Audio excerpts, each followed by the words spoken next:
Hey guys, welcome to another video. Today I'm going to talk about the update of the Topo Magnifly. They recently updated and went from Topo Magnifly 5 to Topo Magnifly 6. So I just wanted to talk a little bit about the differences and what I see. First, I want to talk a little bit about the Magnifly 5. So the Magnifly 5 came out a couple years ago.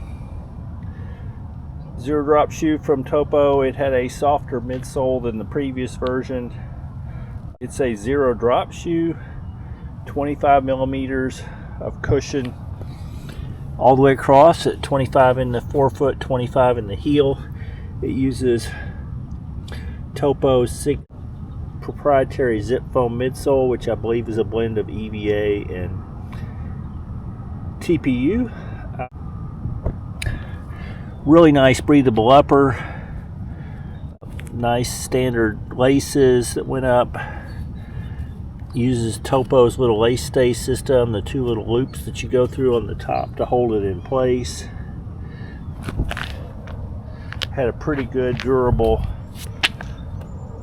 standing very good, rubber outsole, which has actually held up very well. These were some of my favorite shoes. I put over 450 miles in them.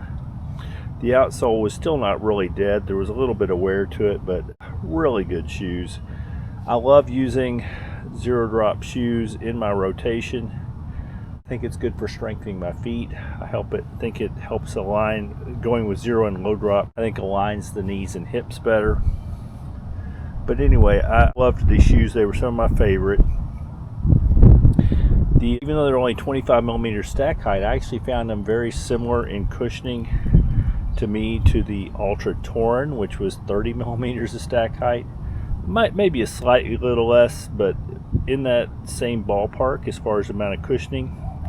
The advantage it had is it still had some responsiveness, so you were able to pick up the pace in the shoes. I used these for daily runs. I actually used it on a few long runs over 20 miles. They just worked great. So now you've got the Topo Magnifly 6. Again, same real breathable upper, I would say. It's still got a thick rubber outsole, which they say is even going to be more durable than the Topo Magnifly 5. We'll see about that. The zip foam still has the proprietary zip foam midsole. They say it's a little bit lighter and bouncier. I'm not really sure, but it does feel really good underfoot. Now, wearing the two of them on my feet right now, it definitely feels softer than the Magnifly 5, but I think that's probably because there's been some compression in the Magnifly 5 after 450 miles. I only have about 75 miles in the Magnifly 6 so far, but I would not mind if it's more durable at all. I would have to say the apple has not fallen far from the tree. They feel very similar to the Magnifly 5, which is a good thing for me, and I'm really enjoying them so far, the ride.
both the Magnifly 5 and the Magnifly 6 have a good amount of arch support, which I find is nice because it helps you wrap around the midfoot really well. It really locks in the heel and the midfoot well.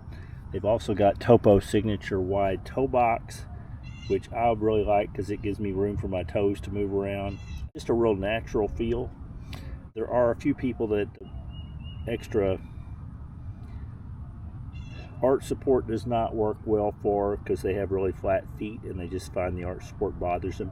But if you have some arch, medium or high or even fairly low, but have some arch, the arch support generally feels good from the feedback I get from customers. A few of the little differences are probably branding.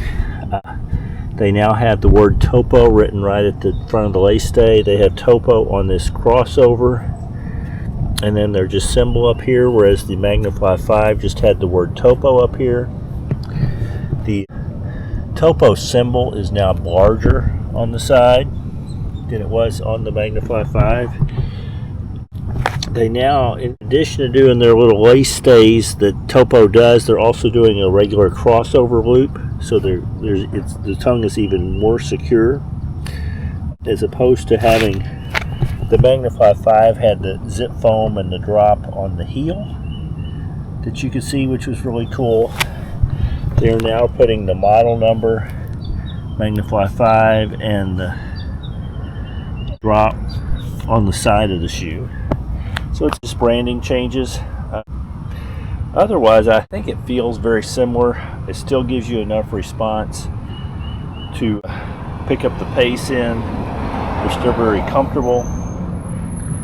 I don't know how they compare responsiveness and cushion. Like I said, wearing them both on my feet now, they feel a little more soft and responsive, but they do have a lot less miles on them. But I think they're good updates. I don't know that there's major updates, but both really good shoes. I think I paid $135 for the Topo 5s when the Magnifly 5s when they came out a couple years ago. Now you're paying $140 for the Magnifly 6. But actually, in today's world, in today's shoe world, a $5 price increase is not much at all. So I think it's a good continuation of the Magnifly model. As far as competitors go, there's probably several on the market. The ones that most directly compare to me are like the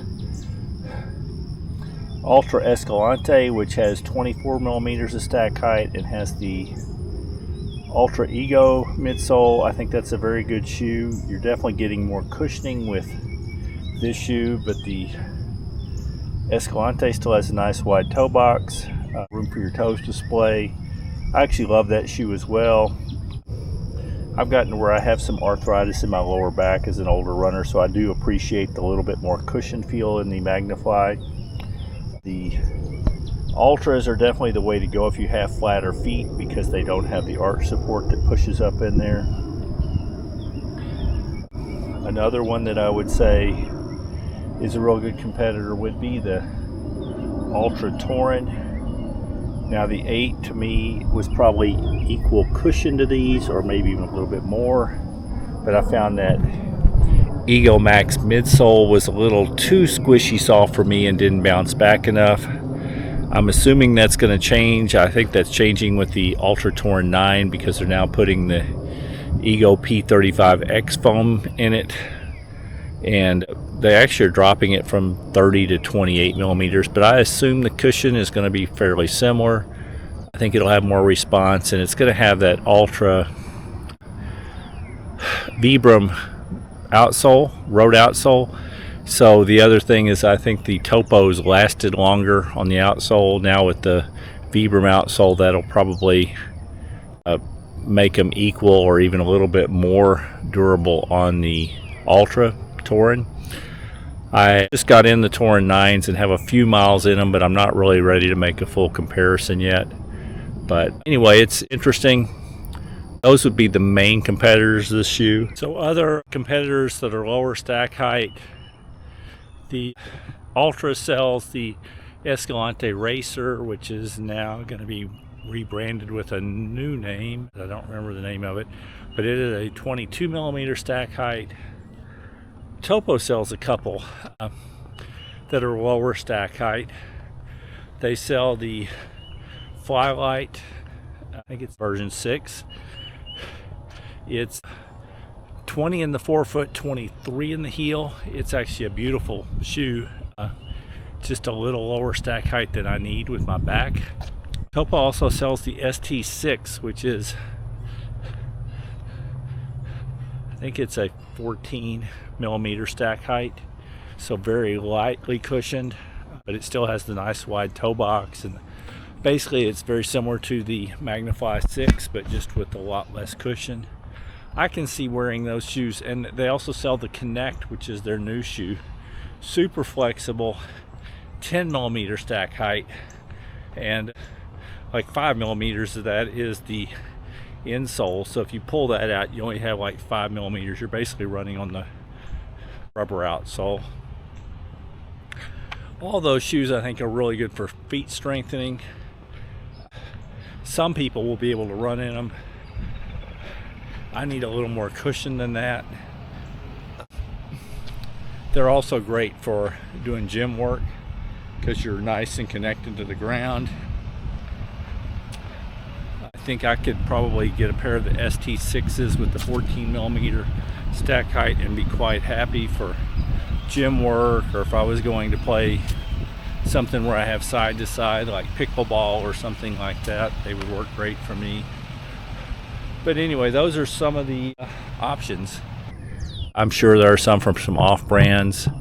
I actually have a pair of shoes that are supposed to be a low stack height shoe from Anta that I'm about to review that I'm really enjoying. Now they do have a 6 millimeter drop, but they're like 25 in the forefoot and 31 in the heel, so they definitely have a little bit more cushion in the heel. But I'm really enjoying those shoes as well. So those would be the main competitors I can come up with to these shoes. But the Magnifly is definitely a good zero drop option. Anyway, if you enjoyed the video, please consider hitting the thumbs up, the like button. If you're interested in any more of my content, please consider subscribing to my channel. And other than that, I hope you're having a wonderful day. And keep moving!